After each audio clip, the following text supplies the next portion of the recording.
Hey there, welcome back to the channel. If you're someone who enjoys reading, writing, or staying productive on the go, today's review is for you.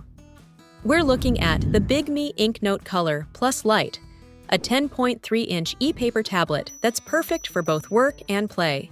Let's jump into what makes this device stand out from the rest.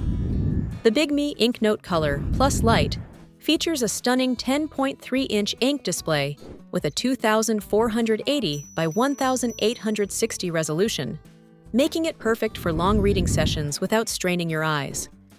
With the addition of Kaleido 3-color technology, you get 30% better color quality compared to older models, which makes a huge difference for reading documents, viewing images, and annotating notes. At its core, the device is powered by an efficient 2.3 GHz Octa-Core processor, complemented by 4 GB of RAM and 64 GB of storage. The storage is expandable up to 1 TB via microSD card, so there's plenty of room for all your books, files, and projects. The device also features both Bluetooth and Wi-Fi connectivity, offering flexibility for syncing or downloading new content. One of the best features of this tablet is its xRapid refresh technology, which ensures fast and smooth page turns and writing.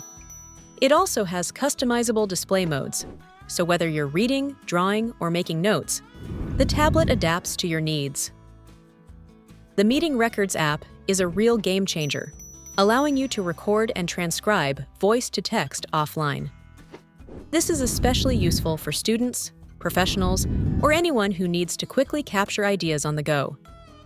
The tablet comes with a stylus and a protective case, meaning it's ready to use as soon as you unbox it. To wrap it up, the Bigme inkNote Color Lite is an impressive ePaper tablet that combines great features for reading, writing, and staying productive. It's a perfect tool for anyone who wants a digital device that feels just like paper, but with the benefits of modern technology. If you liked this video, make sure to like, subscribe, and click the notification bell for more tech reviews. Got any questions or thoughts? Drop them in the comments below. I'd love to hear from you. Thanks for watching, and I'll see you in the next review.